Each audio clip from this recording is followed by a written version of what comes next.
मैं आज आप लोग के सामने वर्ग 7 की मैथ्स अध्याय टॉपिक रेशनल नंबर के बारे में आप लोग से डिस्कस करने जा रहा हूँ। आज हम परिमेय संख्या का परिचय देंगे। इससे पहले हम पूर्व कक्षा क्लासेस के बारे में कुछ पूर्व ज्ञान प्राप्त करेंगे। जैसा कि आप पहले जानते हैं कि प्राकृतिक संख्याएं क्या होती हैं, जो संख्या 1 से शुरू होती है। पूर्ण संख्या क्या होती है, जो 0 से शुरू होती है। और पूर्णांक संख्या जिसमें माइनस भी होता है, जैसे -2, -1, 0, 1, 2। ये आप पहले से इसके बारे में अवगत हैं। आज हम एक नई संख्या के बारे में जानना चाह रहे हैं, बताना चाहेंगे परिमेय संख्या, जिसको हम लोग बोलते हैं रेशनल नंबर। इसका परिभाषा है कि ऐसी संख्या जिसे P/Q के रूप में व्यक्त किया जा सके, जहाँ P और Q एक पूर्णांक है तथा Q 0 के बराबर नहीं है। इस परिभाषा को समझिए। ऐसी संख्या जो P/Q के रूप में, P क्या है, संख्या का अंश, Q क्या है, हर, और P और Q किसको बता रहा है, किसी पूर्णांक को, कोई भी पूर्णांक हो सकता है। लेकिन जो Q है, जो उसका हर है, उसका वो कभी भी वो 0 पूर्णांक नहीं हो सकता है। तो उसको हम लोग बोलेंगे कैसी संख्या, परिमेय संख्या, रेशनल नंबर, परिमेय संख्या। जैसा कि आप पहले देखे हैं कि सभी प्राकृतिक संख्याएं पूर्ण संख्याएं हैं और सभी पूर्ण संख्या पूर्णांक संख्या है, क्योंकि इसमें माइनस भी है, 0 भी है, 1 भी है, 2 भी है। लेकिन जब परिमेय संख्या की परिभाषा में आते हैं तो पता चलता है कि जितनी भी प्राकृतिक, पूर्ण और परिमेय पूर्णांक संख्याएं हैं, सभी परिमेय संख्या हैं। आप इसको इस चित्र के माध्यम से समझ सकते हैं।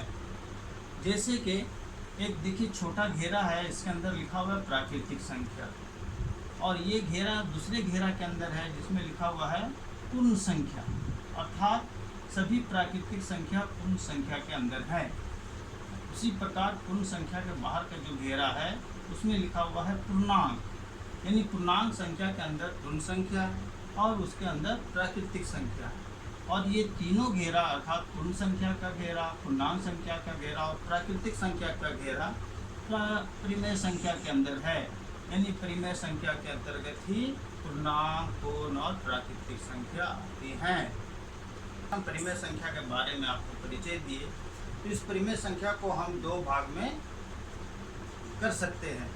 एक धनात्मक परिमेय संख्या और दूसरी ऋणात्मक परिमेय संख्या।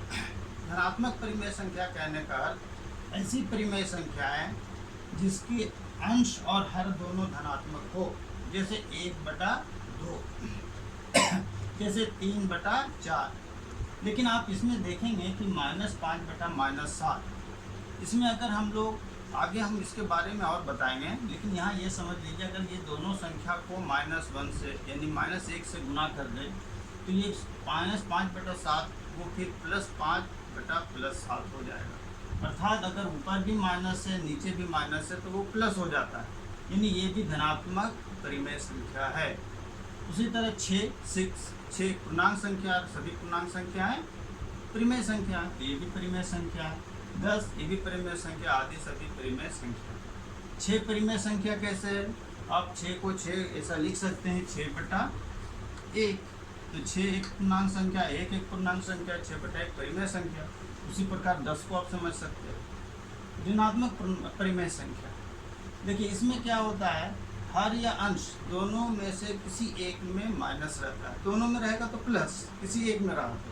जैसे इस उदाहरण में देखिए -1/3, इसका अंश जो है वो माइनस में है लेकिन हर प्लस में है, ये ऋणात्मक परिमेय संख्या हो गई। ठीक उसी प्रकार 2/-5, 2 धनात्मक है लेकिन इसका हर जो है वो ऋणात्मक है, माइनस में है, इसलिए ये कैसी संख्या हो गई, ऋणात्मक परिमेय संख्या। उसी तरह -8/1 लिख सकते हैं। उसी तरह -11 आदि ये ऋणात्मक है। यहाँ पर एक इम्पोर्टेंट बिंदु ये है कि 0 भी एक परिमेय संख्या है, क्योंकि 0 को हम लोग 0/1 लिख सकते हैं, लेकिन 0 न धनात्मक परिमेय संख्या है न ऋणात्मक परिमेय संख्या है। संख्या के बारे में परिचित हो चुके हैं। आइए हम इसके मानक रूप को जानने का प्रयत्न करते हैं। मानक रूप जिसका इंग्लिश शब्द है स्टैंडर्ड फॉर्म। तो परिमेय संख्या का मानक रूप का अर्थ क्या निकलता है? वैसे परिभाषा दिया जाए तो परिमेय संख्या का मानक रूप ये होता है कि जब परिमेय संख्या लिखते हैं तो वो परिमेय संख्या सबसे छोटा रूप हो और उसमें प्लस या माइनस जो भी होगा, माइनस होगा तो ऊपर ही हो। आइए हम उसको उदाहरण से समझते हैं। जैसे मान लीजिए लिखें हम 30/45। जब 30/45 है और इसका हम लोग महत्तम समापवर्तक निकालेंगे 30 का और 45 का। क्या निकालेंगे? महत्तम समापवर्तक। तो आप देखिएगा कि 30 और 45 का महत्तम समापवर्तक आ रहा है 15। अब क्या कीजिए कि 30 को भी और 45 दोनों को जो महत्तम समापवर्तक आया है उससे भागा दीजिए तो आपको मिलेगा 2/3। अब आप देख रहे हैं कि 2/3 जो आया इसमें दोनों का महत्तम समापवर्तक 1 होगा, यानी एक ही एक संख्या है जिससे 2 और 3 को भागा दे सकते, दूसरी कोई संख्या नहीं है। और ये दोनों जो है ये भी प्लस में ये भी प्लस में, तो हम लोग बोलेंगे कि 2/3 30/45 का मानक रूप है। अब हम जो है दूसरी संख्या के बारे में बता रहे हैं। जैसे यहाँ लिखा है 24/-36, इसका मानक रूप क्या होगा इस परिमेय संख्या? तो मानक रूप जब भी लिखेंगे परिमेय संख्या दिखाई देता है कि वो ऋणात्मक है तो उसका हमेशा जो ऋणात्मक चिन्ह होगा वो हमेशा अंश के साथ होगा, हर में नहीं होगा। तो जब यहाँ तो हर में है उसको अंश में करना है, तो इसको अंश में करने के लिए हम लोग क्या करेंगे? दोनों को ऊपर हर और अंश दोनों को हम लोग -1 से गुना करेंगे। तो जब गुना करेंगे तो ये हो जाएगा -24 और ये हो जाएगा माइनस गुने माइनस प्लस, ये हो गया 36। पहला स्टेप हुआ। अब उसके बाद क्या करना है? अब 24 और 36 का फिर महत्तम समापवर्तक निकालिए। महत्तम समापवर्तक इसका 24 और 36 तो कितना निकलेगा? 12। अब यहाँ लिखिए कि -24/36 दोनों को कितना से भागा देंगे? जो मेरा महत्तम समापवर्तक निकला है यानी 12 से। यहाँ आ रहा -2 और यहाँ आया -3। तो हम क्या ध्यान दे रहे हैं यहाँ कि जो ऋणात्मक चिन्ह है वो ऊपर चला गया और ये सबसे छोटा रूप में आ गया। अब इस दोनों को किसी दूसरी संख्या 1 को छोड़ के किसी और संख्या से भागा नहीं दिया जा सकता है, अर्थात 2 और 3 का महत्तम समापवर्तक 1 है। ये -2/3 24/-36 का मानक रूप है। देखिए स्टूडेंट, अब एक चीज़ समझ लीजिए, योज प्रतिलोम क्या होता है? परिमेय संख्या का योग प्रतिलोम। जब किसी परिमेय संख्या में एक परिमेय संख्या जोड़ा जाए और दोनों का योगफल 0 हो तो दोनों संख्या एक दूसरे का योग प्रतिलोम अर्थात एडिटिव इन्वर्स कहलाता है। जैसे 1/2 एक धनात्मक परिमेय संख्या है, इसमें अगर -1/2 अर्थात नेगेटिव ऋणात्मक परिमेय संख्या जोड़ेंगे तो इसका योगफल कितना होगा? 0। तो हम कह सकते हैं कि -1/2 + 1/2 का योज प्रतिलोम है, एडिटिव इन्वर्स है। और ये भी कह सकते हैं कि 1/2 -1/2 का योग प्रतिलोम है। इसी तरह 5 का -5, -7 का +7, अर्थात इसी तरह हम लोग जब दो संख्या जोड़े और दोनों का सम 0 हो तो दोनों संख्या एक दूसरे का योग प्रतिलोम कहलाता है।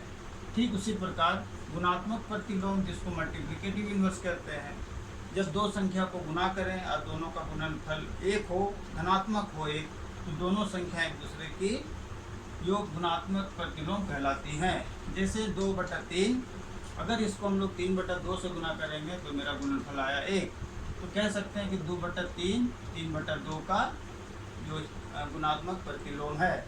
उसी तरह 3/2 2/3 का गुणात्मक प्रतिलोम है। 5 इसका गुणात्मक प्रतिलोम 1/5, दोनों को गुना करेंगे तो मेरा गुणनफल 1। कुछ इंपॉर्टेंट पॉइंट याद रखिए, 1 का गुणात्मक प्रतिलोम 1 ही होता है क्योंकि दोनों का गुणनफल +1 आएगा। -1 का -1 से गुना करेंगे तो प्लस हो जाएगा, अर्थात -1 का गुणात्मक प्रतिलोम -1 ही होता है।